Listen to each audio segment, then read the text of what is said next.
Tripartite Committee on National Minimum Wage holds first meeting after relaxation of strike. The NEC also approved that, okay, let us also give a window of 7 days, that after 7 days, if nothing is done, we go back again to the trenches. Senate commits to continued intervention as negotiations on new minimum wage resume. We will continue to do our best by making contributions and at the same time awaiting the incoming bill for us to enact.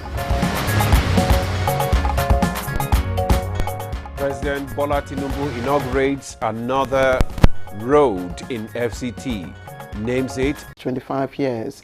The experience and practice of democracy has embraced political parties, and of course they are very important channels for nomination and sponsorship of candidates for various elective positions.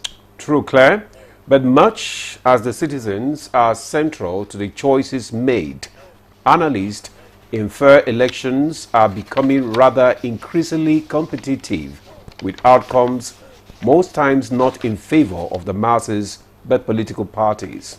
There's so many questions that have come up, but more often than not, ideological principles and dividends of democracy are far-fetched, creating a system of what they say is abuse. Today, politics and political parties are seen primarily as business ventures rather than service-oriented, and of course with weak structures.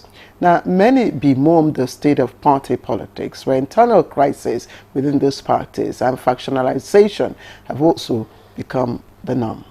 Well, political watchers are quick to emphasize the need for solid, strong and formidable political party structures to deepen democracy and promote national interest. Absolutely, and more so, analysts are of the view that electoral reform, including the adoption of technology and establishment of an electoral offences commission for prosecution of electoral offenders, are very critical. Well, like we indicated yesterday on May 29, 2024, for staying with us all from Monday to now, and of course we hope to have you to the end of today's program. And soon enough, Chukwudi Okodigbaja will join us for a review of today's newspapers, but not before, of course, we hear from Olajide Bello the highlights of the morning news. And straight on to Olajide. Jide, good morning, and it's good to see you after the 2-day strike. Good morning, Claire and Ademola. It's good to be back. And, you know, I equally missed you people too. All right, straight to the news. The Tripartite Committee on National Minimum Wage met after organized labor suspended the nationwide industrial action. The pragmatic efforts by the government and workers' union to resolve the dispute have brought relief to some Nigerians who are expressing their gratitude.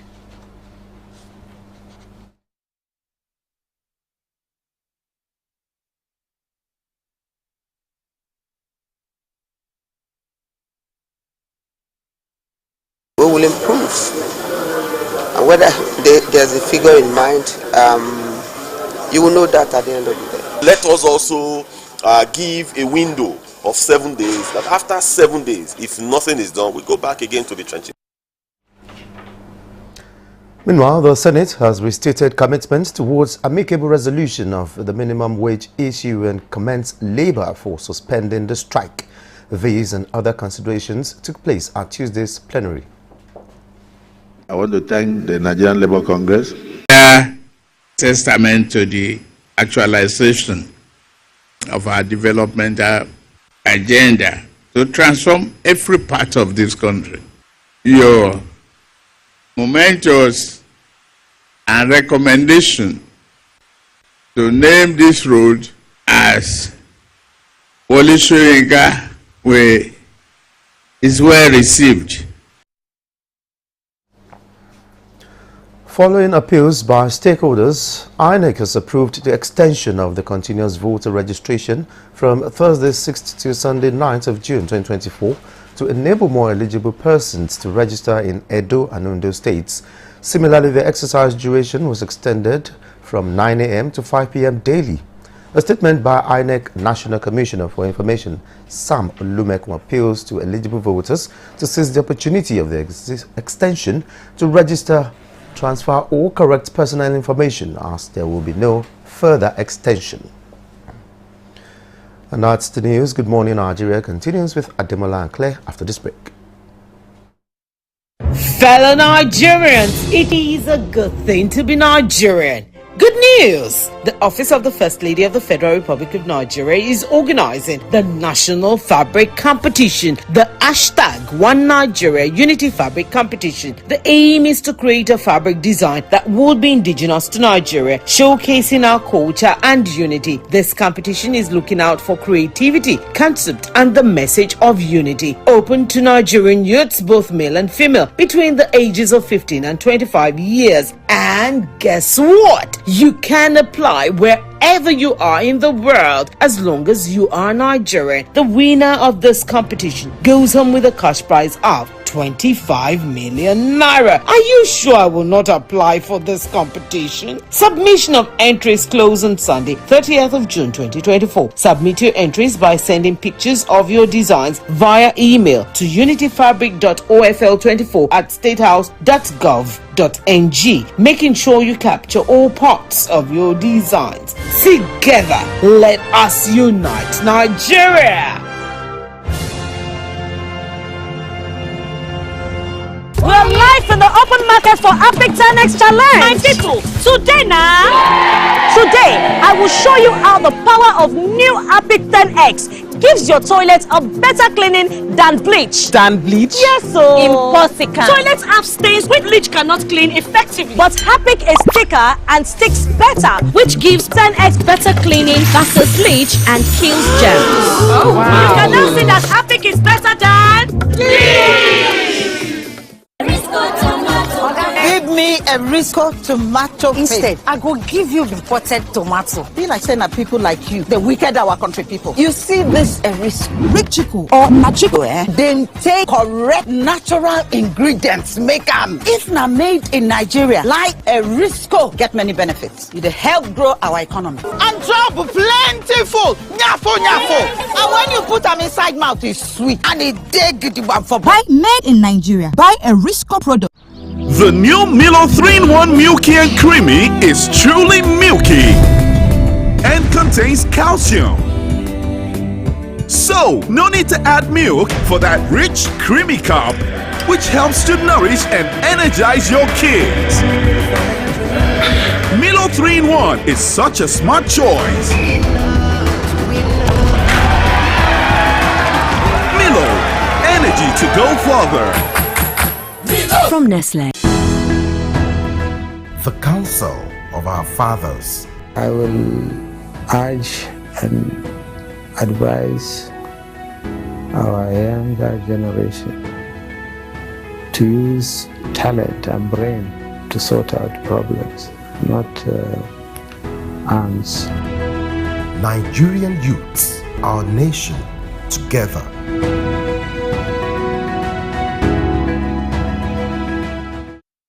Something new is about to hit your imagination of TV. A brand new sundial with StarTime's inbuilt technology. New TV innovation with an inbuilt decoder that connects you to both StarTime's antenna and satellite signal. StarTime Sundial TV, you can enjoy over 300 local and international channels, 1 month StarTime's highest bouquet for free, automatic system update. More benefits, more affordable. StarTimes Sundial TV is available in all StarTimes branches and dealers countrywide. StarTimes Inside, entertainment inbuilt. Nigeria means a lot to me. And Nigeria means peaceful cohesion. My country. We continue to pray, and then hopefully we will come to understand that unity of purpose, unity of living together. Our ethnic beliefs and background and culture is our strength. Ever since the amalgamation period of 1914 to date, about 109 years ago, the people of Nigeria live very peacefully with one another. I think diversity helps a lot to enhance robust development in Nigeria. All over the country, you know, you have so many ethnic groups, over 250. That is enough to tell you that this is a blessed country that, you know, God has kept, you know, together as one indivisible entity.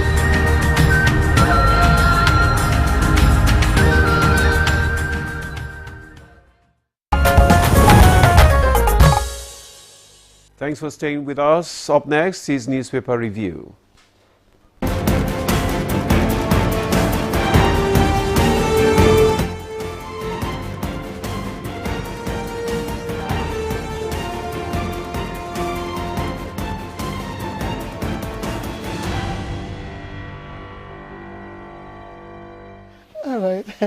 All right. Of course, you know why I'm smiling. It's also always Chukwudi Okonubaja. You know, Chukwudi, good morning. Good morning, Claire. And thank you for making it to the studio. But don't make me laughing stock. Demola, how are you doing? I'm doing great. Good morning. Yeah, good morning. You're welcome. Good to see you. Same here. Yes, honestly, it's good to see Chukwudi. All right. Okay, let's start with Daily Sun. And Daily Sun, again, it's having the issue of the minimum wage occupy its front page. FG to unveil new minimum wage figure in 2 days as Labour suspends strike, and that is on page 6. But of course, just above that story, you find Senate to tighten law against strike, condemns shutdown of national grid in disruption of Hajj flight. Now, vandalism, FG to deploy security of second Niger bridge. It's on page 25. And again, editors flee spate of journalists' abduction by security agencies. The story is on page 27. And then, of course, what is happening in Abuja cannot and will not escape. You know, is it the biro, the pen, the camera lenses of journalists? And the Daily Sun has also captured what has been happening at the FCT within the past few days. And the next commissioning that will happen is the inner Southern Expressway from the outer Southern Expressway. And that will happen today. That's what the picture on the front page of the Daily Sun is depicting, and is showing us that the President, His Excellency President Bola Ahmed Tinubu, may, of course, be commissioning that project. Let me quickly move away from that and then take up New Telegraph newspaper. It also is focusing on the labor strike and says that Nigeria has lost 3 trillion naira in the first day of the action. And that's saying OPS. Of course, it comes with some riders there. Warns key economic sectors will experience instability as Labour relaxes nationwide strike for 1 week. And Senate berates Labour for national grid shutdown, Hajj flight disruption, plans legislation to stop recurrence. And okay, there are also other stories. Now, former President Goodluck Jonathan is seen, of course, on the picture story there, occupying the front page, with Delta State Governor inaugurating the State High Court complex. And, of course, you have other distinguished members, both from the National Assembly and the Judiciary. Just below that, Tinubu to Finance Minister, work out minimum wage cost implications, urges panel to come up with new sustainable wage award. And insecurity, bandits kidnap 30 villagers in Niger, 50 farmlands, cattle destroyed in Plateau, Kaduna, airstrikes killed scores of terrorists, destroyed camps in Kaduna and Katsina. That's coming from NAF. And there are other stories I'll quickly take before Demola comes in. Police Service Commission, again, Police Service Commission okays 10,000 applicants for recruitment.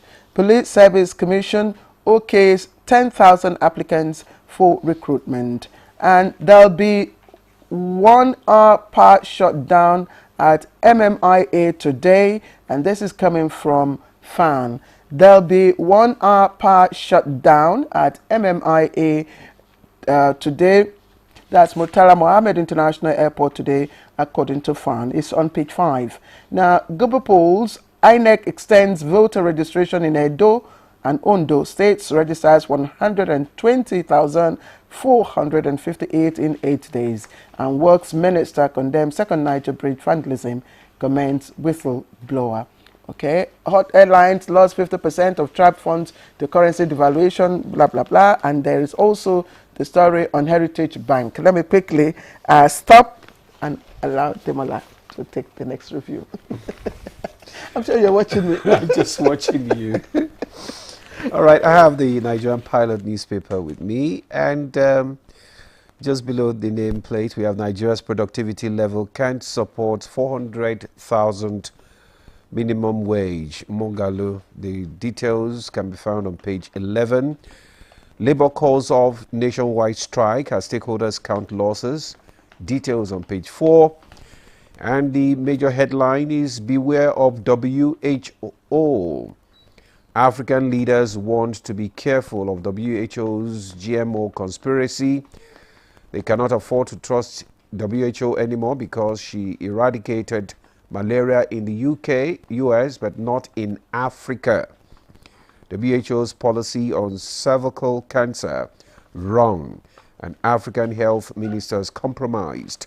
Varsity Don says WHO that has done many good things for Africa is also doing some very bad things. The details is on page 4. Tinubu gives Edo 48 hours to get realistic position on minimum wage. Details of that story is on page 5. And we have INEC extends continuous voter registration in Edo and Ondo states. Olowo Makama receives, Ellen Paul is saying that women's salary should be paid into their husbands' accounts. Claire, women's salary should be paid into their husbands' accounts. That's her opinion. And she's entitled to her opinion. What's your opinion? No, I don't have an opinion. I know families that have joint accounts. Yeah. I've not been able to practice it. Okay. But that's not true. I have to praise families that have got to the stage where the two of them can actually operate on account. I think it's understanding that. Yes, actually. It's a level of understanding. I had to make a confession. Trust and understanding. I feel, though, that I would never, mismanage my relationship with my wife and all that. But for people to get to that level, let's commend them, please. No, the issue of money is actually very, very the issue of what? Tough one. The issue of money is really a tough one. It is a tough one, my dear. You know, when the big books, the scriptures, refer to money as the root of all evil. No. It didn't say the money is the root of it's the love of money. So don't get it. Don't get it. Money is still the love of money, not money is the root of all evil. Who does not love money? Between the man and the woman, who does not love money? They didn't say love of oxygen. Money. He said the love of money. Money. He didn't say money is the root of all evil. Let's not quibble over this. No. It's a very important. It's important. Yes, and again, the feminists will tell you that probably will be, robbing femininity, robbing the woman of some, rights to independence. That's what the feminists will tell you. And they would also, this argument will take up time for NLC and editors flaying the rising speed of abduction of journalists. According to data, we've had more problems coming from joint accounts between husband and wife than those who. But let's praise them for thinking about it at all. Anyway, quickly. The President Abed Bola Tinubu is giving the Finance Minister Edu just 2 days 48 hours to forward the costs that are traceable to the demand for a minimum wage. That I said just yesterday that NLC and the TUC, they feel better when they think that the president has been dragged into it. It has happened. I think a resolution is in sight. Yeah, it is. The 5 days should not be abused by any of the two sides. Opinion? Nobody's going. Anybody that gives anybody 200,000 naira minimum wage is asking for inflation nobody can control. Let me stop there. I'm not going to go over or under. Let me stop there so that we don't we stave off controversy. Yes. And then the issue of Chukwudi, the issue of the second Niger bridge is very important. I saw that video. I just didn't think it was abduction of journalists. Forget that.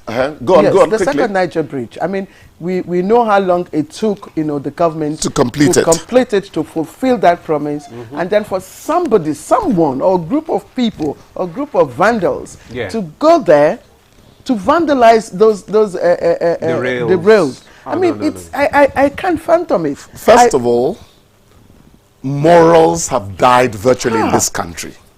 Secondly, see something, say something is not working.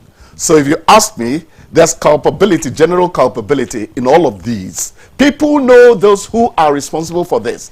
Then, on the side of people who should monitor, since you know how we are, that we are no longer people that can be trusted easily, in spite of the fact that the mosques and the churches are even getting fuller and fuller, you must be vigilant about very, very sensitive infrastructure. I think people have to. I think people of the Southeast should rise up against this, because it's part of the agitation, from that end, that, dividends of democracy, you understand, is very marginal. And then when you have this, very big projects, cited there, completed there, just to ease.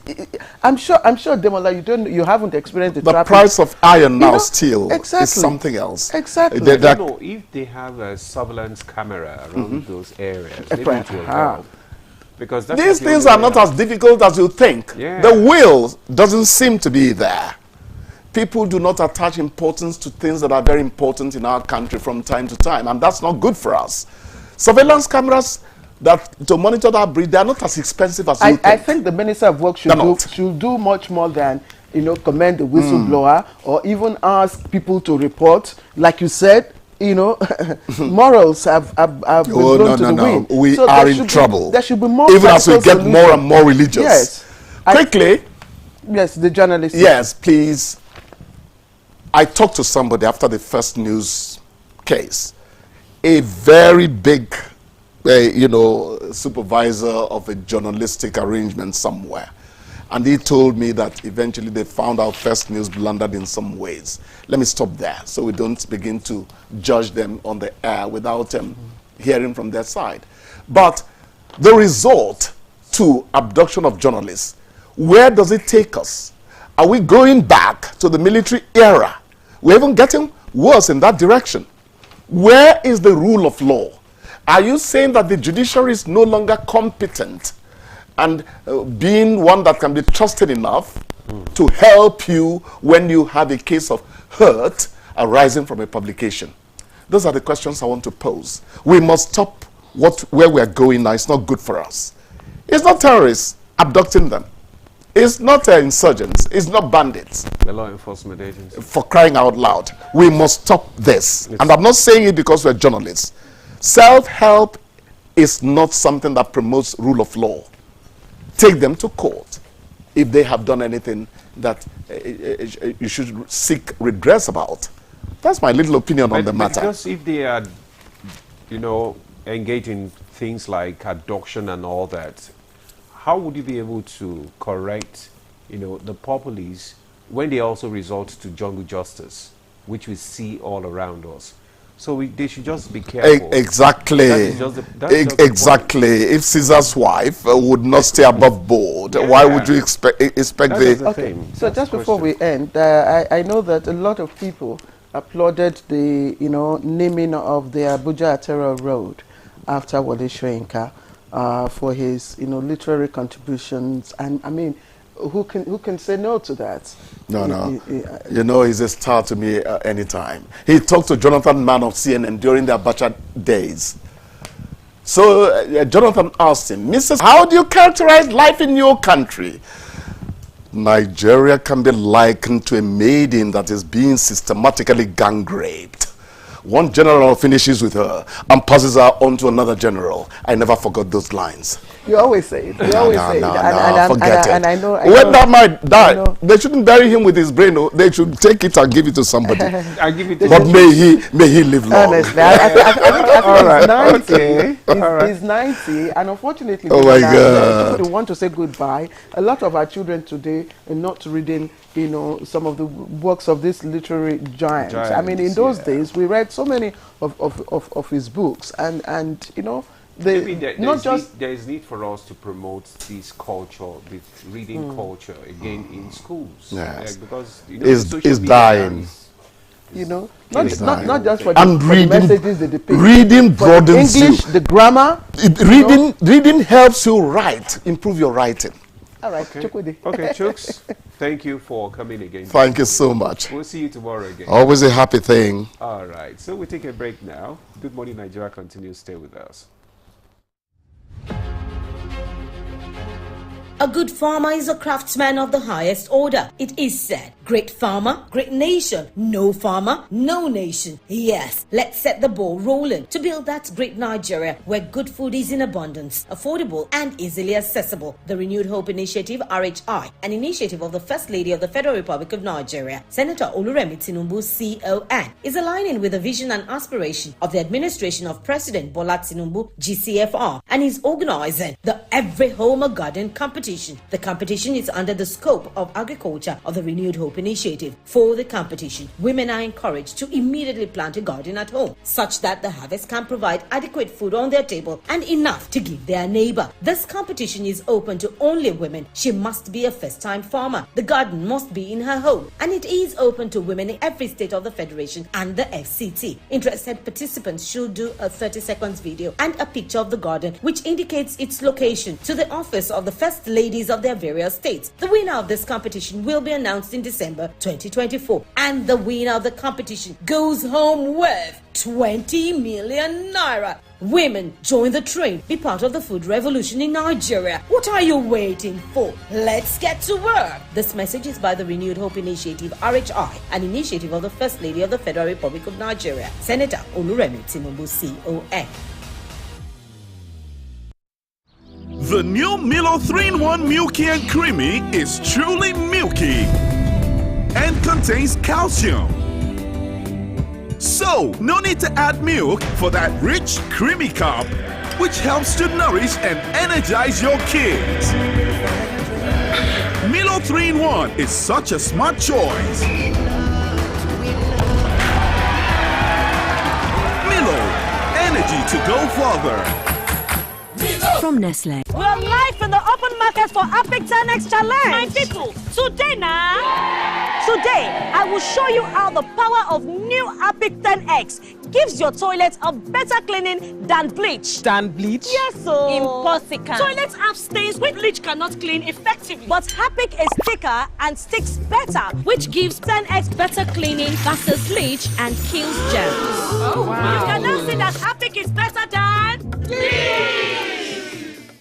The lights are on and the stage is set for dreams to take flight. Who will be the next idol?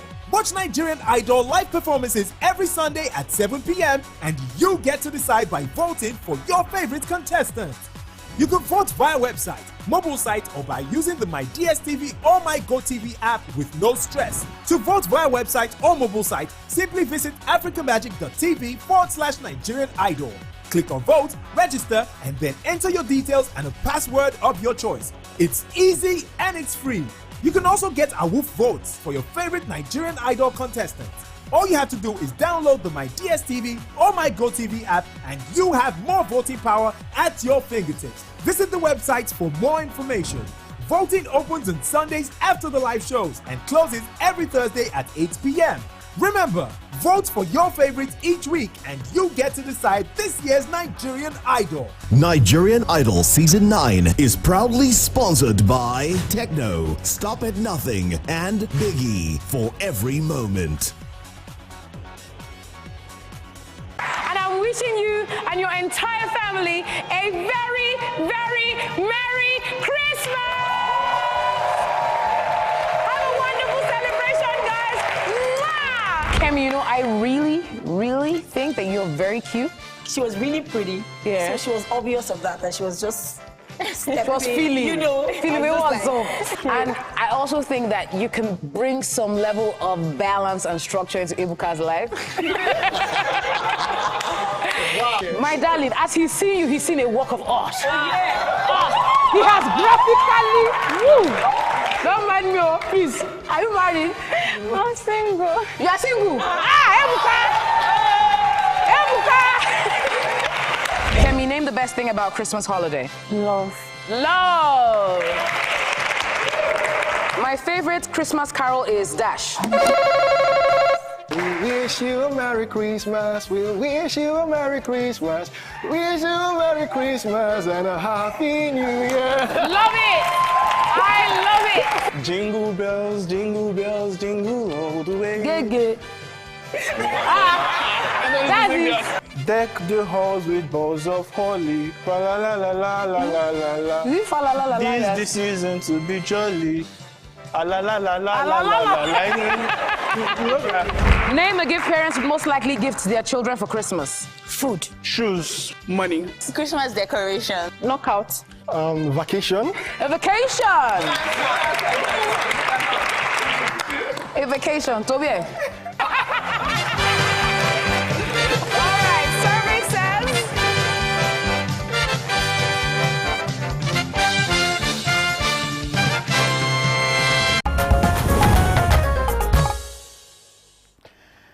All right, all is set for our conversation on 25 years of Nigeria's unbroken democracy. And today we're looking at the evolution of political parties and the role that they have played in all of this. But first, let's take this background report, and it's put together by our correspondent, Ibrahim and Amidu.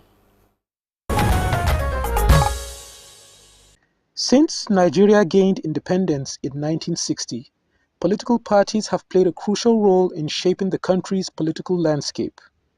The first political parties emerged in the 1950s, with the Nigerian People's Congress and the Action Group being two of the earliest. These parties were largely regional and ethnic-based, setting the tone for future political divisions. In the 1970s and 1980s, new parties emerged, including the National Party of Nigeria and the Unity Party of Nigeria. These political parties were more ideology-driven, with the NPN leaning towards socialism and the UPN towards capitalism. In 1989, Nigeria's military head of state, General Ibrahim Babangida, also a skilled politician, lifted the ban on political activity, which had been in place since the 1983 coup. This led to the establishment of two political parties, National Republican Convention, NRC, and the Social Democratic Party, SDP. The 1990s saw the rise of democratic movements, leading to the establishment of parties like the People's Democratic Party, PDP, and the All People's Party, APP. The PDP has been the dominant party since 1999, with the All Progressives Congress, APC, emerging as a strong opposition in 2013.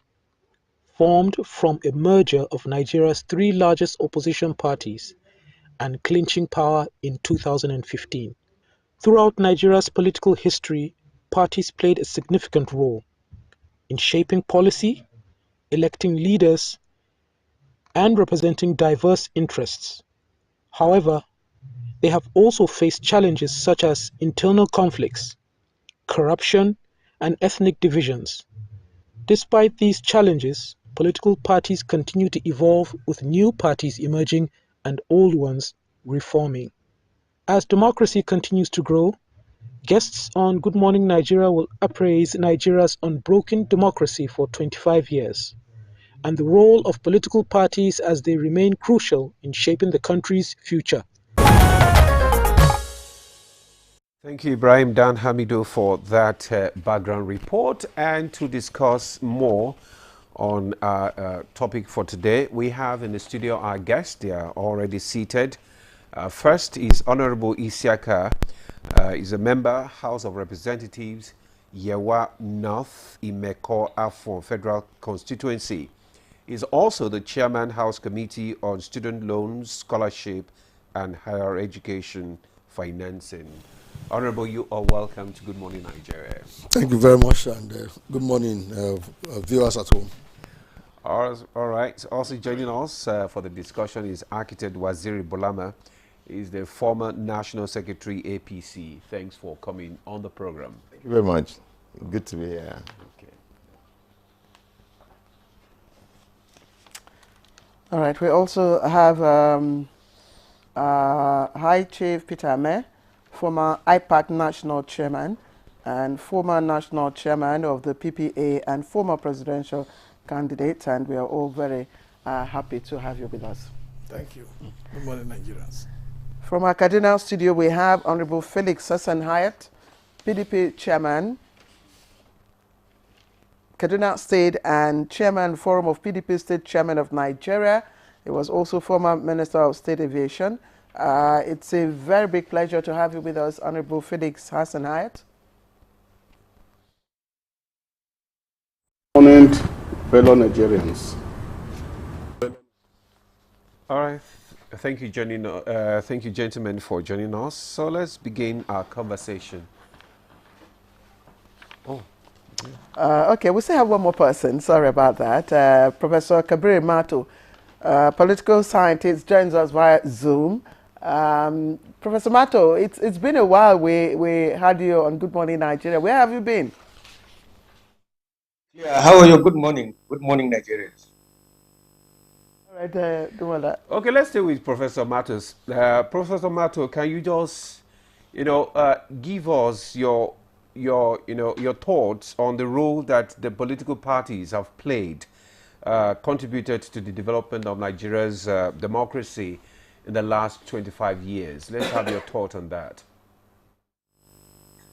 Well, thank you very much. Once again, good morning, Nigeria. I think the Nigerian political parties have played to a large extent a very important role in the evolution of the political system since the last 25 years.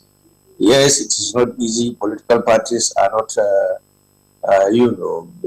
mere associations that just, spring up from the society with a view of political power, control of governments. Political parties, I think, play a much more serious role than that. In the Nigerian case, in the last 25 years, we have seen the parties transmuting, from one association to the other, political party, the alliances, and, coming together for the simple purpose of wanting to capture political power. I will say that in the last 25 years, the evolution of the Nigerian political party system has been more or less steady, and I don't expect that it is over yet because the alliances and perhaps the history of the evolution of the political party system itself since 1999 has been replete with a lot of crises, a lot of issues. In 1999, for instance, the political class did not believe in the sincerity of the military administration to hand over power to, the civil political group. So that led to strange bedfellows falling over one another, and then you had the five political parties, PDP, APP, AD, and the rest of them registered. Subsequently, again, the evolution of the political party system was further strengthened by the Nigerian judiciary when the Supreme Court ruled that, INEC did not and does not have the powers to determine the number of political parties. Yes, that amounted to, according to the Supreme Court, infringement on the fundamental human rights of Nigerians to freely associate. So the field was more or less liberalized. And what you see, therefore, was the evolution of more political parties.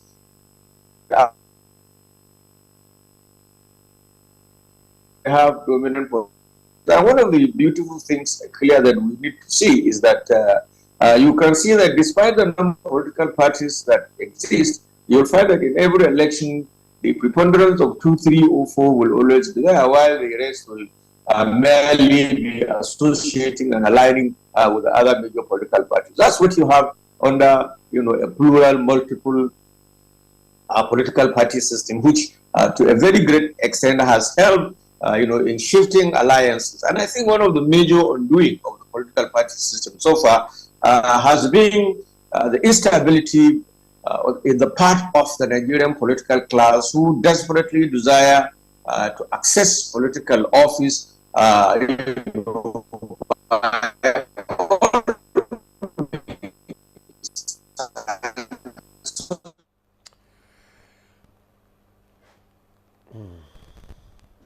Okay, thank you, Professor Mato there. We apologize for cutting you because the your audio is not stable. I guess it's as a result of the network. But thanks for laying the foundation for our discussion this morning. So let's come back to the studio and let's have Honorable Igboyega Isiaka to give us your own thought on the role that the political parties have played in the development of democracy in the past 25 years. Let's have your thought on it. Well, thank you very much. I think I will take it up from where Prof stopped. I mean, definitely the parties have played very significant role in the evolution of, the democratic dispensation that we have. I will look at it more from the angle of grassroots mobilization.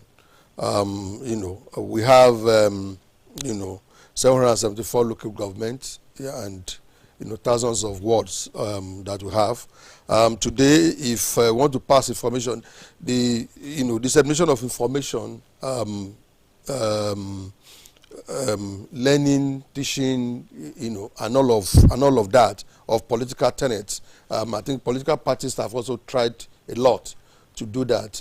You have meetings at ward level, you have meetings at unit level, even micro units, level all over the country, the entire nation. And I think that is a very good source of passing information. In all of these that we are talking about, I think the most important thing is that no matter what we try to do, we hope to be able to carry along the entire 220-something million people that we have in the nation, so that they can be part of the process. We are running a government that is for the people and by the people, and therefore, the more people you have that have belief, in what we are trying to do, the better. And I think the political parties have played a very significant role in trying to get this this done. And of course, recruitment of candidates for elections. And of course, the recruitment of party political office holders is also done through the parties. We do not have independent candidates yet in our constitution, so we still have to go through the parties. So it is still these parties, that you have to go and join from your ward, and then no matter whatever you want to become, you want to run for. It is still through these parties that you are going to do it. So I think political parties have also done quite a lot there. Oh, of course, it could have been better. 25 years is not, it's still significant. We probably could say I've had them do more within this time frame.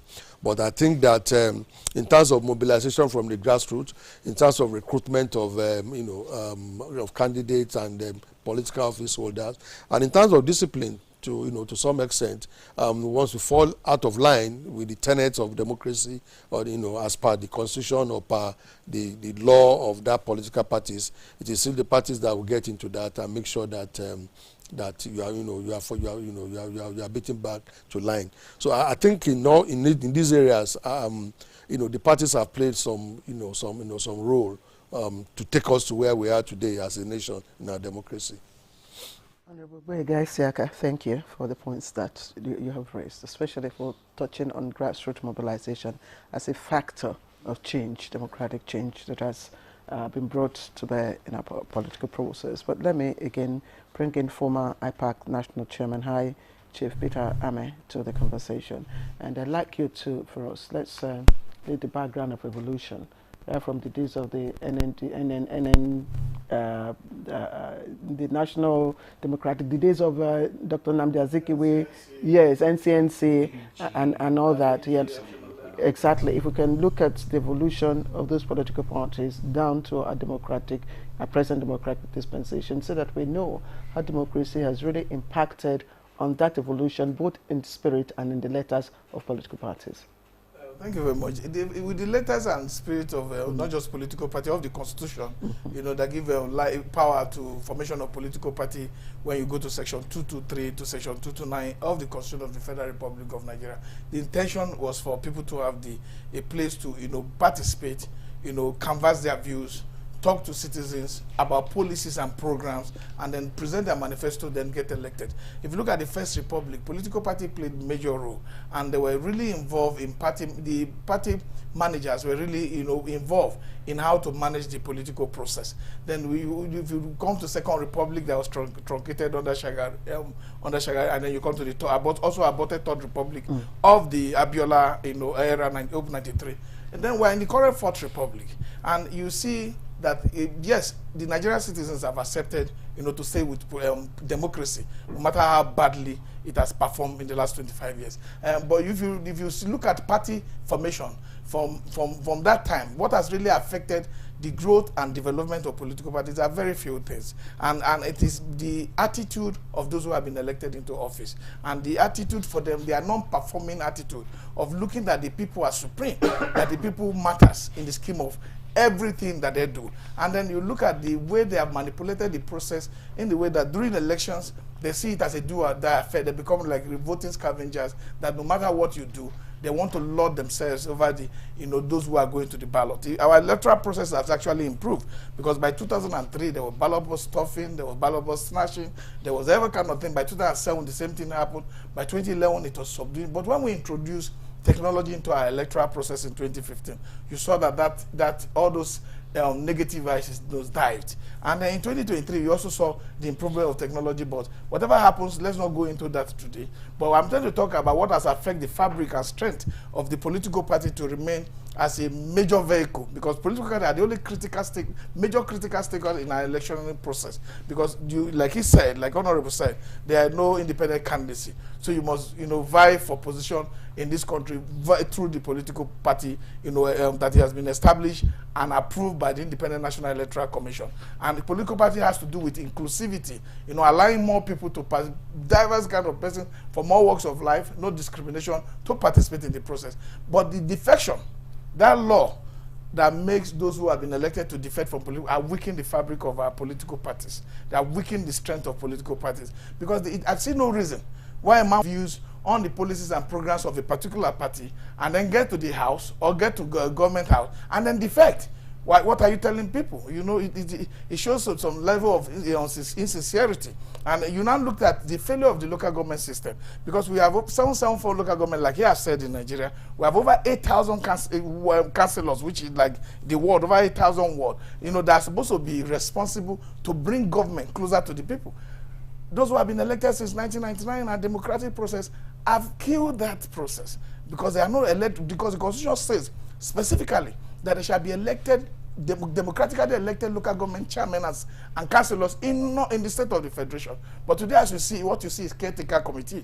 Despite several Supreme Court judgments between Abia State and 350 others in 2002, between what they call Ekiti State and 2 others in 2011 also. So this 2007. So you look at how these governors who have come into power through democratic means, let's say in quote and unquote, that are now decided to emasculate the local government system, and that weakens the political parties, because political parties must have more space to be able to contest for election. If you restrict the space where political parties have to contest, like when you contest local government election in any of the states, those states in power in that state win 100%. It's not done anywhere in the world. So that has affected the development and progress of political parties. Yes, I thought you would have also looked at it from the angle of regionalism. In those days, in the early 20th century, when you had the NNDP and the NCNC and the NYM, those were all regional,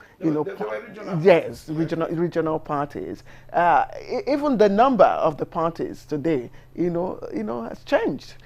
Parties are no longer regional. I mean, you have LP, for instance, having branches all over. You have the PDP. In fact, for you to form a political party, is a criteria for you to form a political party. In that section that I mentioned, you first become an association. You apply to Independent Electoral Commission. Even previously in the regional government, political parties were not formed at the regional level. They still come to the commission at the federal level, whether led by Akpata or Humphrey, to come and still register as political party. So every political system is designed, by those who operate it. Like in the Nigerian current presidential system, you have to go to INEC apply to be registered a political party. Well, one of the criteria is that you will have offices in 2/3 of the state of the federation, and your national headquarters must be in Abuja, and your national executive must have, you know, a spread across Nigeria. So these are criteria for registration of political party. Why the Supreme Court gave judgment when Fayemi and Balarabe Musa fought for it is because of inclusivity. Because you can't restrict people's right to participation. You can't restrict people's right to belong to a political party, as stated in Constitution that they shall have the right to belong to a trade union, an association, or a political party, that their right and interest is protected. So these are the major cardinal, you know, objective of those who brought democracy, you know, to be able to run, so that people will have a voice and have a say. So, but in this climb, our democracy have suffered a lot in the hands of the players, those who have been elected through whether perceived democratic means that were forcefully, you know, if you go to elections in local communities, I contested for House of Rep in my community, you could see people blazingly threatening people's life to be able to get to office. You know, going around making sure that forcefully they get the people out of their way to get to office. Hopefully we'll get to look at the obstacles. Yes, I think. Okay, let's bring in Architect Bulama. Let's have your own view too on the evolution of democracy and the role of political parties. Let's have your thoughts as well. Yeah, you know, building on the thoughts of, you know, all these leaders, beginning with you know, Professor Mato, there is you know, a consensus within the country in this Fourth Republic, a commitment to democracy, and it is within this, you know, overall commitment that we were able to, you know, reach this point, you know, this silver jubilee, you know, of 25 years, and because the Constitution, as mentioned by Honorable Ami, does not allow for independent candidature or, you know, politicking outside, you know, a political party. So the key players within the political system are essentially the political parties. And the political parties, of course, are not just mere associations, but they are people of like minds who have come together to pursue a common goal in terms of, you know, governance and change in the country. And the political parties remain, you know, as you know, leadership recruitment center. They generate, you know, the ideas and the manifesto to govern the country. And leaders also, you know, I mean, who are elected on the basis, on the platform of these political parties, who go into governance, you know, swear to an oath of office and oath of allegiance. First, to govern the country in line with the Constitution. And the second responsibility of leaders is to implement the Nigerian Constitution, which in fact, you know, essentially is about deepening democracy and the institutions of state. As an APC, you know, man that came into being in 2013, the APC,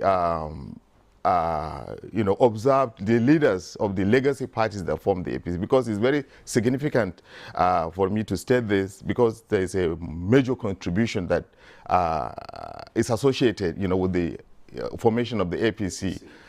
The legacy parties, you know, were all these that, you know, had limitations in terms of national spread and operations, even though they were all registered as national parties, you know, under the Constitution and by INEC. But in terms of operation and, you know, and spread, they had limitations. And this also plays a great deal of, you know, a great deal on their capacity to impact on national politics. So these leaders of these legacy parties decided to diffuse this, you know, identity tagged, you know, politics they were doing, to found a broad-based national, you know, ideological party in 2013. That was a great, you know, I mean, sacrifice. And they also, the other thing that the leaders thought of was to do away with many bad practices associated with our early years in democratic practices. You know, a great deal of violence, assassinations, you know, culture of impunity, and so on. And these were all, you know, the APC came as to address those issues. And luckily, you see, for us, you know, Nigerians welcome us very well. You know, would often have elected us into power in 2015. And you see, from 2015 till now, we've the culture of democracy, the culture of accountability and transparency has greatly been deepened and promoted. Democratic culture has become stronger. Elections have continued to improve. Accountability and transparency in the way and way things are done and managed in the country has improved. The quality of democratic party, the confidence of voters, the confidence of Nigerians has increased. For instance, 94 million Nigerians registered to vote in the last elections, which showed that Nigerians are happy with the democratic system. Bulama, I don't know about this last statement, whether Nigerians are happy with the system, but Nigerians are indeed happy with democracy. Yes, with democracy. Yes. And the other issues that you have also raised about what has happened in the past 25 years. Yes, indeed, a lot has happened. Between when between the old era and this democratic dispensation, there's been a lot. Yes. We've talked about the national spread, of the now political parties. We've also talked about grass mobilization. I don't know really, because High Chief Ahmed talked about manipulation and intimidation at the grassroots. So I don't know to what extent grass mobilization is happening now. But let's go to Kaduna, and we have Honorable Felix Hassan Hayat, who, of course, is PDP Chairman, Kaduna State, and Chairman Forum of PDP State Chairman of Nigeria. Honorable Felix, again, if we look at the interpretation of the concept of political parties by those political analysts and political students, they say that a political party is probably a structured platform with a body of men and women united in their programs and policies, and united also in the method of implementing or activating those programs and policies. And in terms of function, that political parties are responsible for translating the preferences of the majority of the people. And I'm asking, in the past 25 years, with the evolution of our political parties, do we see these strands? Do we see these strands of identity in our political parties?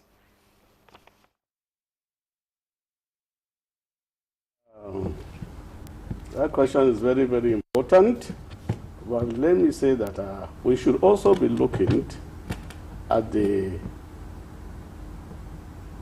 concept, and from the beginning, how did the political parties come about? We took up from a military regime that had the culture of ruling or setting up political parties by decrees, and had the authority at that time to either ban politicians and ban people of like minds, and at the same time decide to cancel whatever decision they have taken in terms of votes. And it reached a stage whereby these decrees became something that politicians were rushing to go and belong to the military concept of democracy, which was completely at variance with the real democracy of freedom of people coming together. So if we look at it from that as an evolution, we look at it from that, we realize that the political parties have played a very, very important role in bringing people together.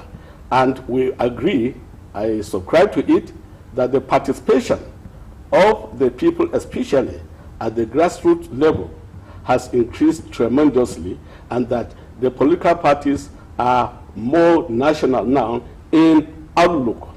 As to whether we have achieved the aims of these people coming together in order to form a political party and deliver on their promises, that is where the situation has become a different thing altogether. And why has it become something of that nature? It's because people are not looking at political parties as something that belongs to the general public. They are looking at political parties as parties that belong to only the politicians. And if you look at it from that angle, then once a political party wins an election, people only rush to it that they want to participate in government, the people are not monitoring what really brought them about. What did they tell the people? How far have they gone in delivering on what they promised?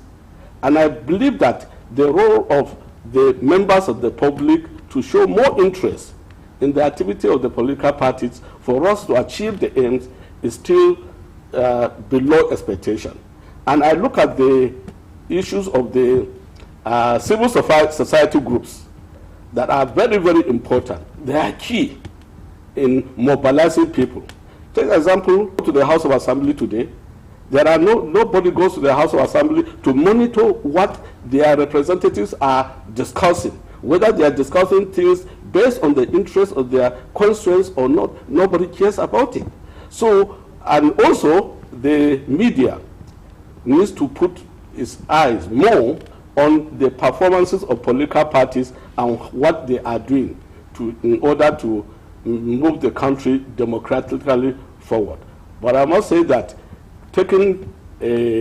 listening to my colleagues, what they have said, certainly we are moving, and it's not something that we will achieve in one day. But we should not also give up. We need to re-strategize, and alliances are important. But let the alliances not be alliances only to capture power and remain in government. Alliances should be based on a broad need of Nigerians and how such needs can be actualized. Okay, thank you very much, Honorable, your contribution there. He has raised a lot of issues. Let's come back to the studio now. Honorable Isiaka, some of the issues he raised is the issue of accountability and responsibility to the people that actually elected them. Most of the political parties are not accountable, and people do not even have access to them. And most times there is this issue of abuse of power and many internal issues in the political party. There seems to be no checks and balances, even within the party itself. So do you think the multiple political parties have been that participatory, and how have they been able to check the excesses of their members? Well, thank you very much. The only thing, the summary of what I would say there is that over the years we have been improving in this, but definitely there's still a long way to go. The issue of accountability to the people, the issue of being responsible to the people, and some of those things are quite true, and those are the areas that I think that we need to begin to focus attention to, so that this whole thing can be as participatory as we want it to be. In some of the political parties, when it comes to, for example, choice of candidates to go and represent the party in a particular election, different kind of methods are used. They have the indirect, where to go through the delegates. The people at the grassroots are supposed to pick the delegates, and then they will now go and do an electoral college and pick a candidate out of it. Some will go direct, to the grassroots and let everybody, appoint who they want. But in any of these, it is still greatly influenced by the leadership. It is still more often than not. I dare say that in more than 80-90% of the case, it is still who the leadership wants, that will still emerge. I mean, through one means or the other. There are different different kind of manipulation, either influencing, the thoughts and the choice of the people, or even directly say that this is what they wanted. I think those are the areas that definitely the parties have not done enough in order to engender confidence in the people. And I think that we should also look at our level of education and literacy. At the end of the day, even if you are doing one man, one vote, what you are saying is that the vote of any of us sitting down here is equal to the vote of the man down there in my village who doesn't even know what is happening. And at the end of the day, you know, that man can easily be manipulated. He probably doesn't even know who he's voting for. Imagine you want to do a presidential primary, for example, and you know, the candidate is, let's say from Kwara State, another one is probably from Borno State, you know, and then you want to take those names to down, you know, that what does the man there know about it? So those are all some of the things that we need to do. I think that you know, sincerely speaking, the you know, our democracy have evolved. A lot of things are coming in. We are testing different parts of the constitutions every now and then. But in terms of being sincere with the grassroots, being sincere with ourselves, we be sincere with the people, by the people that have, you know, influence on the process. I think we need to get a lot more, you know, a lot of that. I think we need to give people, you know, a lot more involvement in some of these things, and the people themselves must also ask questions. One of I think the prof, the man that spoke about how many people, for instance, after you have elected your assembly, how many people cares to know how the assemblyman, either at the state or at the national assembly, vote in reference to a particular decision that is being taken. Okay, we just had national anthem. Did you ask your member, how did you vote when that national anthem, and why did you vote like that? Did you ask us about it? You know, so those are some of the things that I think we still need to look at. So my conclusion to that is that yes, we have evolved, but we still need quite a lot of sincerity on the part of our leadership, because as we are today in this country and the evolution of our political system, the leadership of the political parties still have quite significant influence on what happens in terms of decisions that needs to be taken. All right, Honorable Isaka, thank you. Let's bring Professor Mato again into the conversation before we return to the studio. Professor Mato, thank you once again for joining us. And I'd like us to again look at the evolution of our political parties from the multi-party system in other climes where democracy and the democratic process is considered matured and developed. Multi-party system is really, not practiced. I mean, you find, the parties streamlined and all that. But since 1999, I know that PDP, ruled the political space of Nigeria for 16 years. And then you had other parties like the ANPP and so on and so forth. But from 2015, we've seen plethora of political parties. Some of them we don't know. I can't even remember their names. So, what are your thoughts about this evolution, into a multiplicity of political parties in Nigeria? Very much. Let us first look at the evolution of the current Nigerian political party system. One of the victims of military rule in Nigeria from 1966 until 1999 has been the institution of political party system. The military, anytime they struck and they were prepared to hand over power to the civilian group, one major condition that they gave was that any political party that would be formed must not have any resemblance with the political parties of the past. That happened in 1978. During the Babangida transition program and so on and so forth. What that does to the history of political party is that it diminishes and denies, that political party solidarity that you see in serious, in more plural societies, as the case is in Pakistan, in India, and so on and so. So that trajectory of the growth of the political party system based on military intervention into our political system was responsible for our failure, to have political parties that you could say have their roots since the colonial period. That's one. Secondly, multi-party democracy provides that there should be freedom of association by citizens of any particular country. And that is what we have. In the United States of America, in United Kingdom, and several other Western liberal democracies that you see around, political parties, in reality, not also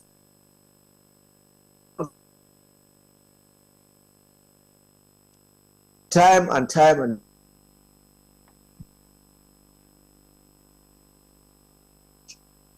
much more than what you have. And Nigeria today. I'm afraid I will just have to allow you a few minutes so we can see if we can work on the network connections and return to you. But let's bring the conversation to the studio. And hi, Chief Ahmed, what do you think about that? For me, I would like to talk about what the PDP chairman in Kaduna talked about political participation. And the issue why there have been so much drawback by the Nigerian citizens from not participating, and you see the decline in voter participation, like, less than 10% of the vote elected the current president. So it's because elections are not free. Elections are not as credible as they should be. If there's citizens, they call it a lack of trust in the process, it will affect the integrity of the whole process. If you create an inclusive process where people will be sure that their vote will count. If you create that process, you will see more participation, and that's why I talk about party processes in Nigeria. The people are not holding the party because they believe that those who have been elected since 1999 have acted with great level of impunity against the Nigerian masses. Why? Because if you go to other countries like South Africa that have multi-party democracy, in their last election on Saturday, a lot of parties have received more than MK parties, EFF, DA, all of them contested, have over 60 parties or so. So multi-party democracy is about inclusivity. It's not the issue. The issue is not how many parties we have. The issue is how free our elections are. Because if you talk about people whose right has been protected by this inclusive democratic process that is created by the multi-party democratic system that we have, is the ACN.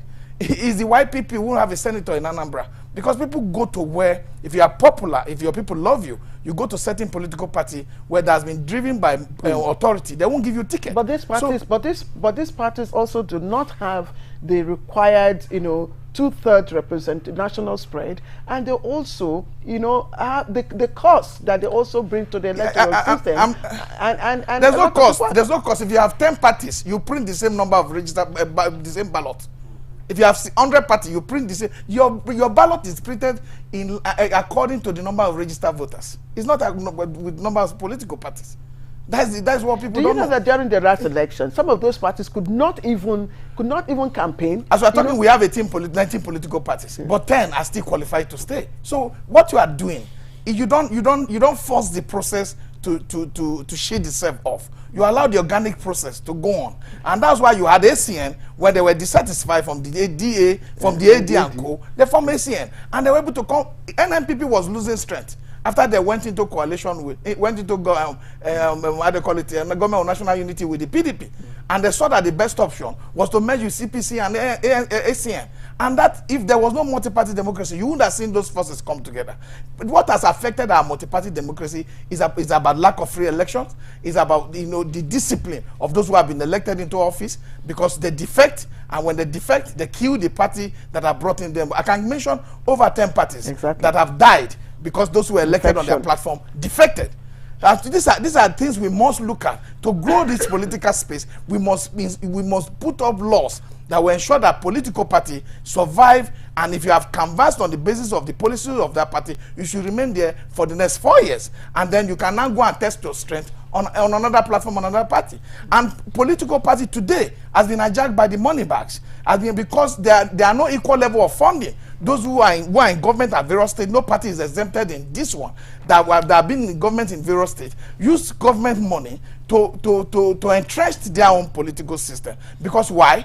In every civilized system where there's multi-party democracy, the people buy t-shirts from their party. They pay their membership dues. There's no party today that can tell me that have a very effective membership due process that every member pays. So that process is the reason why parties are not having the required independence like we had in the First and Second Republic, where the market woman would give money. But now you see they say, Diboko Sobe, come and take money and vote and then go and cook your soup. So these are a lot of issues in this country that Diboko Sobe. You go and vote, they come and take money. You understand? So we saw that in Ondo election at the time. So the very critical thing we must focus on is how to make our election transparent, is how to make it credible. It has to build up the confidence of the Nigerian citizens in participating in the electoral process, because it's at their own best interest. And when you talking about those who have voted in the National Assembly, if those who have voted in the National Assembly know that they truly electoral process is truly very strong to defend the vote of the people. Sincerely, they won't take decision without consulting their constituents. Some of them believe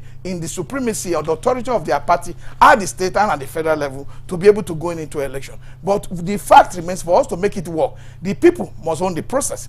The people must populate the political parties. They must become members. They must take ownership of political parties, whether it's party DDD or party CCC. Even in America, you talk about there are not only 2 political parties. As I'm talking to you, Kennedy is contesting one of the parties. There is over 100 parties are registered in America. But it's that there's a threshold for you to get on the national ballot. For you to be in the press, you have to have over 5% also for you to be on the national ballot. So these are kind of in the ingenuity that every democratic system works for its people. Evolve. For our own people, we have a problem.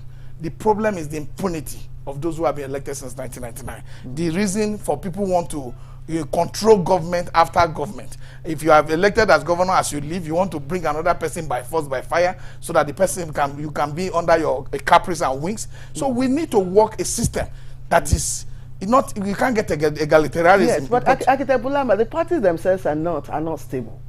Yes. There's no internal, decorum. There's no internal structure, yes, that will enable, the kind of inclusivity and integrity that High Chief Ahmed is talking about. Yes, you see, those of us in the APC are conscious of the fact that you see the democratic system is still nascent and is still growing, not just in terms of institutions and structures, but the entire culture of democracy in the country is very low and is still evolving. For instance, the issues mentioned by Honorable with regards to the citizens' responsibility and rights to hold leaders accountable. I mean, this too is coming, of course, from the background of the fact that this African culture is what one Swedish writer called power distant, where people just respect people at the top, that they don't know that their own vote brings people to power and gives legitimacy and authority to elected people. But in the APC, we know this responsibility to strengthen democracy. And we also know the need to strengthen our own party to make sure that we generate a very strong, sustainable institution with systems, processes, and procedures that are transparent, fair, and just. Even today, our party is embarking on electronic register of membership so as to have a clean, comprehensive membership register for planning purposes.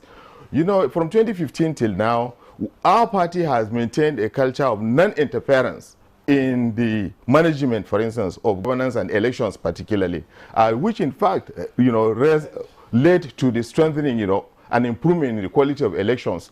Unlike the past where those in power, give instruction to judiciary or, give instruction to INEC to announce results and so on. That principle of non-interference has been the full mark of the leadership of the APC. We also contributed towards transparent elections by encouraging, the amendment to the Electoral Act. And even today, there is a commitment to push for another, amendment to the Electoral Act so as to address those gray areas or those, gaps and lacunas that. Does the APC today have an identifiable ideology? We are committed to the welfare and good of the majority of Nigerians. Our motto, we are committed to peace, justice in the country. We're committed to promoting transparency and accountability. We are committed to promoting the basic principle of democracy, that power belongs to the people, and it is people's vote that should bring people to power. And people in power should work to satisfy the aspirations and wants of the people. To deepen that, our party actually at the moment has already is in the process of building what we call a progressive institute. We've got registration for that, and the progressive is to train people within our party and across the country on the culture of democracy, our elected leaders on their responsibility to promote the values and the efforts, you know, of Architect Bulama, thank you. Yes, I'm not wanted to weigh in on yes. He has been concentrating on APC. Yes. If you want to talk about the democratic development, it is in the APC government in 2019 that we did not have an electoral act a new electoral act to govern the election. Buhari didn't sign. And you talk about parties that are now still running their executive against the letters of the constitution that said there shall be democratically elected ESCOs for party from national to the world level, that there shall not be caretaker committee. The parties are running on caretaker committees. So the reason why internal parties are weakened is because of the interference of people in power. It is this in APC we see people come into president and then dissolve the national ESCO because they don't want to form the villa. Again, let's take the conversation away from individual parties. I don't want to talk of parties. I'm a Labour man. Yes. I'm not talking of Labour parties. Making emphasis on parties, and I know the weakness within all the parties. As somebody who have heard in the Inter-Party Advisory Council, I know all the weakness, but we don't want to emphasize on political party. We are trying to look at the growth and development generally of how our party system has progressed. All right. So anyway, you want to? Yeah. I just want to chip in something, and that is the issue of the leadership. We have spoken so much here about the leadership and how the leadership influences, decisions and all of that. But it's also important that we should also look at, and we should not just be looking at just the party. It is the people. It is we Nigerians that make the parties. And when you look at the way some people have moved in parties all across, you discover that at the end of the day, it's not so much about the parties. At the end of the day, it's also about people. Okay, even if you say that leaders influence elections and influence results and all of that, if that happens in the first elections, why can't that be corrected by the people in the next election? So it is still a combination of the people themselves. So the people that either in the politics or out of politics. Is it about the people or the money bags? Because it's about both. It's a combination of the influence of the money bags in politics. Yes, we have to talk to it. Yes, because it's important. You find out that these money bags are the ones that they have hijacked the whole system. Yes, and the issue of this. It takes two to cat to tango. You asked the question. No, it takes two to cat to tango. At the end of the day, the important thing we are talking about here, here is that if for example, that you have somebody who has represented you for 4 years, and you know that he hasn't done anything, why on that day that you are going to do the next election, why must you be influenced by the money that person is bringing? But that's how can you ask that question? Yes. And there's poverty. Yes. And the politicians themselves. Yes. Sorry, Demola. Yes. Because once again, first, it is the same people who contested the previous election that you see in the next one. Yes. Do you understand? Yes. Enabled, by the money bags that you've talked about, and because the people are vulnerable. They're in vulnerable situations. If you present a bag of rice today to any Nigerian, you think they will not take? When a bag of rice is how much? Over 100. Over 100,000 now. Anyway, let's put you on hold. You want to bring in the PDP chairman? Yes, Honorable Felix Hassan. Honorable Felix Hassan, we've talked about parties' internal structure and democracy. We've also talked about multi-party system, but please just hold on. Yes, please just hold on. We'll need to pay some bills. When we come back, we'll come over to you.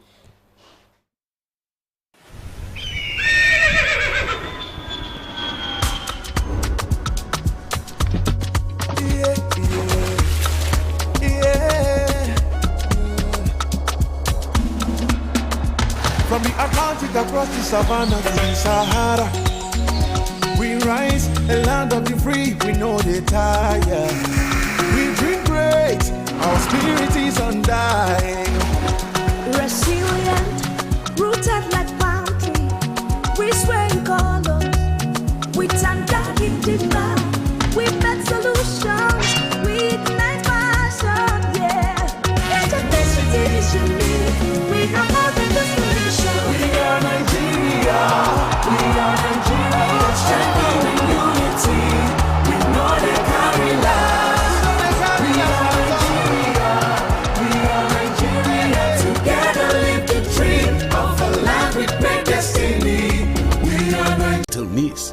Then her younger sister joined the scramble. You want to stay? Married life suddenly becomes very complicated even before it started. Follow their story on this channel as they confront every challenge as it comes. Family forever, the story of our lives.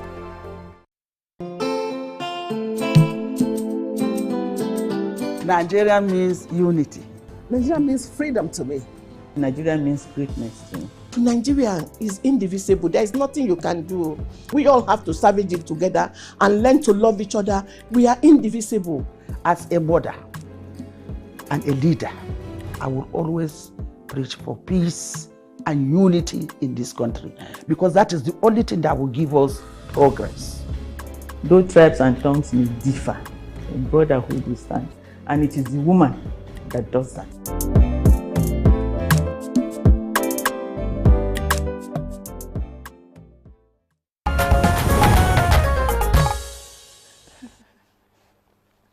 All right, welcome back. You're watching Good Morning Nigeria. We're looking at the evolution of our political parties in the past 25 years of our democracy. Transition, or unbroken democracy, I should say. And before we went on break, we have actually taken the conversation to Kaduna for Honorable Felix Hassan Hayat to weigh in on that discussion. Honorable Felix Hayat, we talked about political internal structure. We also talked about multiplicity of parties as part of the evolution process in the past 25 years. Can you speak to these issues? Speak to those issues. Let me say that definitely it seems to me as an individual listening to our respected Waziri Blama as if he came to defend or to sell APC instead of looking at the issues that confront Nigerians as far as democratic evolution is concerned. That said, I would say that certainly the party structures and the internal structures of the party cannot be the same, because we are talking of associations that we have formed and metamorphosed by law to political parties. And every party had its own set of rules and guidelines as to how to go about its activities, but at the end of the day to achieve the main objective of democracy, good governance, and development for the country. I would say in that there's no political party in Nigeria that had not had a minus at one time or one point or the other as far as these things are concerned. But the only thing that can move this is the real participation of members of the party and support by the public. What do I mean by that? A situation whereby we know that an aspirant did not make it to become a candidate. The people should really stand up to say no to it. And the laws of the land should also, since they have the constitution of the political parties and the guidelines that are all enshrined in the constitution of the party and the electoral act, the laws of the land should at all times look at things diligently and see how we are going to save this country and make the democracy to be flourishing. I agree that with the honorable member, we have a situation whereby there is increased participation of democracy, but at the grassroots level, at the election level, at the party registration level. But when it comes to issues of participation in governance, it is going down. And this is one of the reasons why the youth are crying out, and crying out for a good cause, that they should be allowed to come in and they should be allowed to take over. And their cry must be respected. But they don't cry by sitting down. They have to come out and ensure that where they are standing infringes on the laws of their own political party, they should stand up and say no to it. And the leadership of political parties must respect the constitution that it put is set for their party. Anything short of that, we can not run away from the issues of the money bags that we are talking about. Before, when I was joining politics, I thought the issue of money bags was the issue of businessmen who come to invest in the party to support the party to win election. But today, I will tell you that the money bags are those that are in governance, having based on their party being a ruling party. These are the money bags that we have today. They are both politicians and money bags that dictate and control and make things move only the way that they should move. And that is why we must all stand up to make sure that participatory democracy includes participatory governance. Where a member or a governor is going out of the way, the party itself should be courageous enough to call him to order. But we'll see a situation whereby whatever a governor does today, or whatever the president does today, or the role of the political party is to defend the governor, even when he's wrong. We know very well, I'm sorry to say it if somebody does not agree with me, but we know very well that the issue of removal of subsidy was one of the worst things has ever happened, without consultations and without putting anything on ground, just an announcement that we have removed subsidy. When people started crying, you say you are going to bring this, you are going to bring this, and we have celebrated 1 year without this palliative that we are sold to the public that will reduce their pains. Nothing has taken up, and there's nothing Nigerians are enjoying. All the Nigerians are looking on to now. You talked about subsidy removal, and That is not it's discussion. It's not part of a discussion, but it came in the course of your conversation. But again, you know, I asked earlier on if parties had ideologies, and Architect Bulama came out to tell us, okay, you know, some of the things that his party, you know, projected. And if you recall also, subsidy removal, you know, was one of the cardinal things that the present, president, all the parties, yes, actually. all the parties, you understand, spoke about subsidy removal. I don't think there's any party that didn't talk about, you know, removing subsidy. Yes. Okay. So let's bring in Professor Mato now. I want to believe that the network is okay now. Professor Mato, are you with us? I hope you can hear me too. Yes, we can hear you clearly now. Now, we're looking at the political parties now, this issue of internal crisis. Let's go to the issue of internal crisis and factions, which has become the norm, you know, in political parties, especially the issue of the parties not being able to call their members to order. This issue of godfatherism and indiscipline and so many other things. You remember that, if you recall, in the Second Republic, I mean, the political parties are so supreme that the politicians, they would respect the party leaders. But in this instance, it's the other way around. So how can we address this challenge? Thank you very much. Somebody there in the studios mentioned very clearly that one of the major problems that our political parties are facing is the seeming domination by those who are elected under the banner of these political parties. When you become a governor or when you are the president, you are automatically the leader of that political party. That's not a constitutional definition. That's a political ascription that Nigerians chose to give during this republic. As you rightly said, during the Second Republic and even the First Republic, there was strong party discipline to the extent that political party leadership dictated the pattern of administration of government, because whoever is a beneficiary of any election actually was a member of a political party and therefore was bound by principle, logic in the constitution of that particular political party. So, Second Republic and even in the First Republic, and it happens in virtually every democracy. It doesn't happen in our democracy today because of excessive discipline that the political parties and the party system is made of. We need to really sit back and redesign. Now look at the way somebody mentioned the manner in which most of the constitutions, the parties, the supervised elected people. So everybody wants to put an acting chairman, acting secretary, so that the dictatorship of the ruling class continues. And unless we are able to look, democracy is not an end in itself. Democracy is a means to an end. It is a process. And as long as we are not ready to subscribe to this process, then we are bound to face the crisis that we are facing.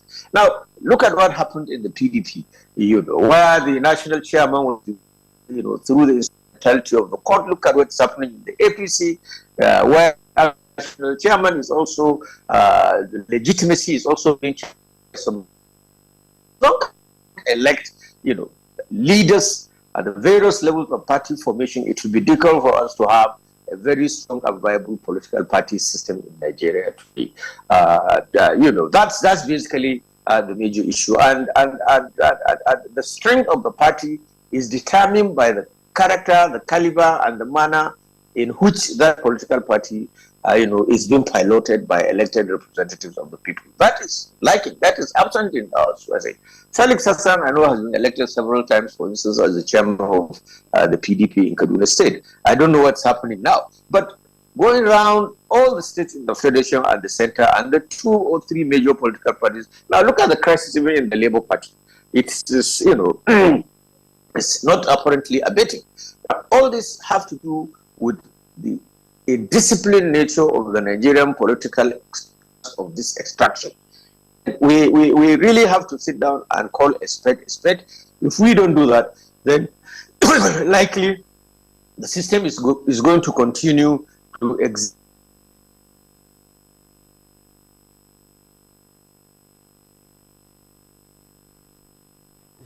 Okay, it's like the network actually is really a challenge this morning from his end. So let's come back to the studio now and bring in Acted Bulama. Yes. Once again, the thing is,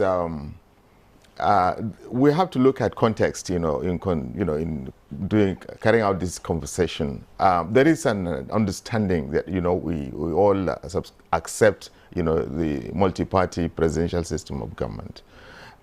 But generally, democracy does not come as something bespoke, something that is perfect, that works like a mechanical system. Democracy is always as in in a country like that had been under military rule and had practiced parliamentary system and other systems. This system is new, is growing. So so we have to do it that the system is nurtured and allowed to grow. Why I emphasized those points that were quoted, were seen as partisan, maybe favoring my party, was because actually our party's approach, towards nurturing democracy is peculiar and unique. We came, into being in after like halfway of these 25 years in 2013 because of certain factors, 2015, 2013, and eventually we came to power 2015, and we've carried out the constitutional duty of people, of politicians, and those people in power, in deepening democracy and ensuring that the institutions of state are strengthened and are autonomous and they work. We've hastened that process. That's what I was trying to say. We've as earlier said, we believe that those problems that we are talking about, the attitude of the voters, of the general public, of the citizens, not being responsible enough, not holding people to account, and so it is the duty of the political parties to educate, to enlighten, to engage the public, to ensure that they rise up to their responsibilities. But this is not happening. But on a final note, one major thing that my party as well as all the other political parties have to mind is that the public actually has accepted democracy for producing for making internal democracy stronger, removing crises and anti-party activities and so on and so on. They are going to suffer at the general elections. So this is a very big, this will bring a big improvement to the quality of practice of our democracy and the culture of accountability, making the government work for the people and so on would all be enhanced by this system. Thank you very much, Architect Bulama. I wanted to bring in High Chief Ame into a conversation because, again, he talked about the need to address the issues that affect the internal party structure.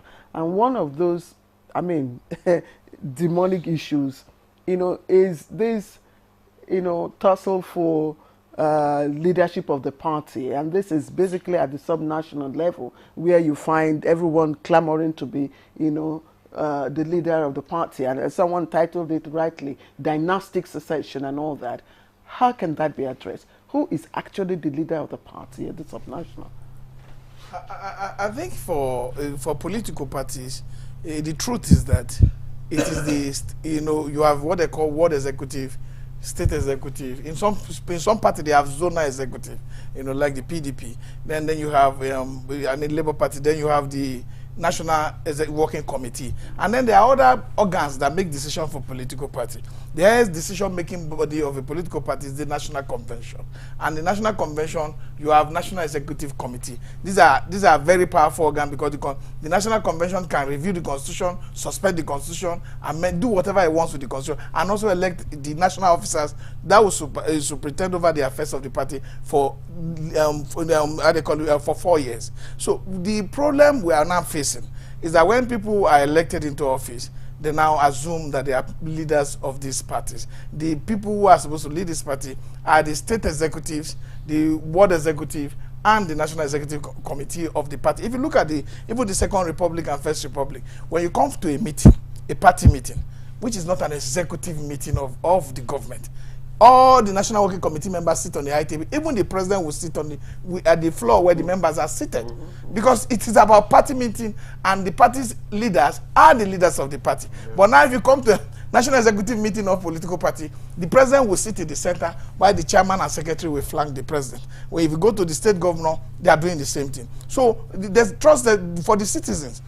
One thing we should tell them, yes, they are really broken to an extent with bad leadership, poor governance system, and lack of trust. There's a huge trust deficit between those who are governing us and those who are being governed. And that, because of that, we talked about the 2023 election. There was a lot of interest globally for the election and a lot of this, but that legitimacy with that election was truncated with the inability of the beavers to upload the presidential results. So if we talk about if we want to talk, we talk about what is on the street because we're talking for our people. But the essence for us to have a democratic process that will have respect for party leadership, and the party leadership should take into consideration that they are not authority to the end, because the party constitution is actually the supreme. It's not the party leader that is supreme.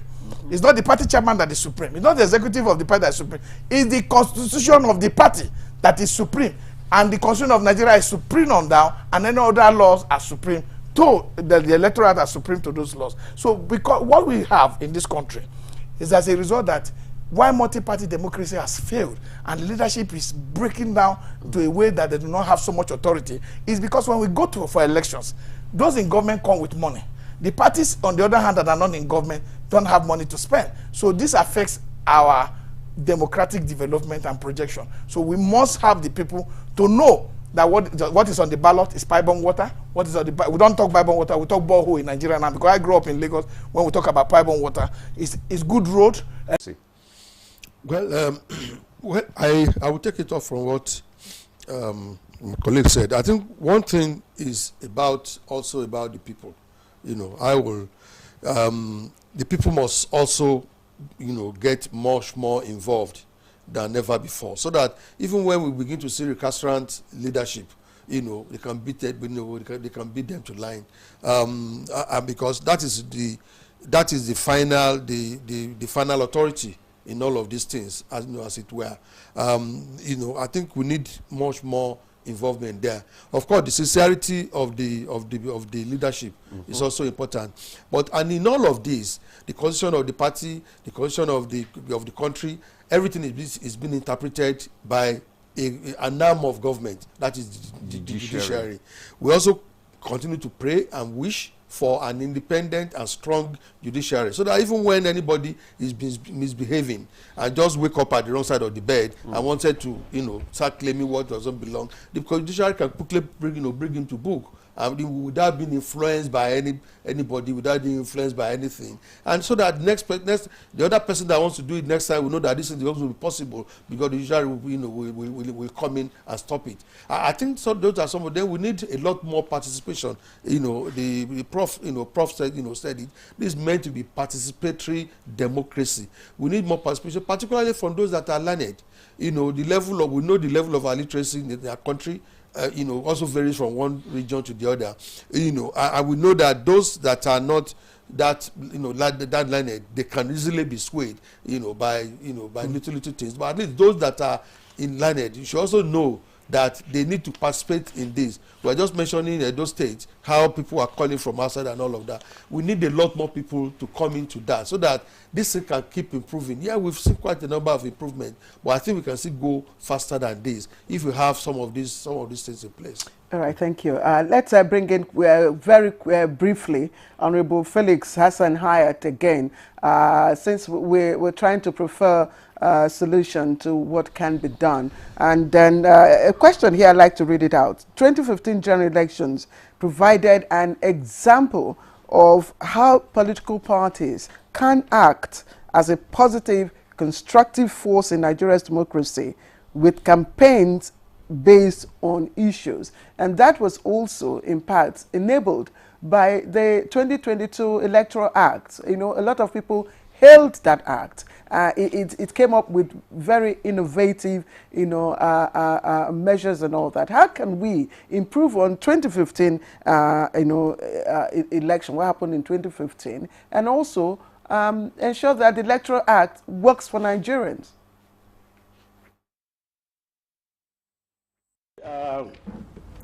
To me, I look at it that we must encourage members of every political party. And I know that in every political party, everybody said he has to be a financial member. Now, if people agree and subscribe to being in an association and at a political party, they know that there are dues that they are supposed to pay. If they don't pay the dues, they do not have the strength to call to order those who they have elected. So we must encourage people to come out, not only to be registered members, but to also be financial members, to checkmate the activities of the money bags that we have been crying about.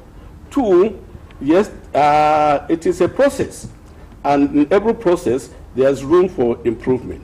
We have seen a lot of things, and we believe that, like my political party, there's no way people will be happy when you have a whole presidential candidate that is going to be nominated by only 774 delegates. People are interested in participation, and the electoral law should be amended. And the party is already working on this thing, and we have made submissions. We want people to participate effectively. If I am a financial member, then whatever happens in the party, I'm supposed to have a right to participate or to make my views known. But in a situation whereby I don't know how the activities are going on, and when you ask somebody, he will tell you that, where is your membership card? Are you a financial member? So there must be real enlightenment of the followership of every political party for them to know that they really own the party, not the officials. Well, thank you very much, Honorable Felix Hayat there for your thought. I think we have to round up now because time is we're done with our time, and just want to thank. I would have loved to ask the question, but we don't have the time any longer. So maybe we just have. Can you just? I don't have the. Okay. I think I have it now. So let me just express appreciation to our Honorable Boyega Isiaka is the Member House of Reps. Member House of Reps, Yewa North and Imeko Afon Federal Constituency. Thank you for coming on the conversation this morning. Also, we have Architect Waziri Bulama, former National Secretary APC. Thanks for joining us today as well. Also, High Chief Peter Amer, thank you so much for your contribution. Thank you. Thank you so much. And from our Kaduna studio, we want to thank Honorable Felix Hayat, PDP chairperson, PDP chairman there. Thank you so much for joining us in the conversation. All right, thank you. And Professor Mato, he is gone, but he was also part of today's conversation. Well, that's our conversation this morning. Thanks for joining us. I am Ademola Adeoye. Do have a lovely day. And I'm Claire Adelabu Abdulrazak. Bye-bye for now.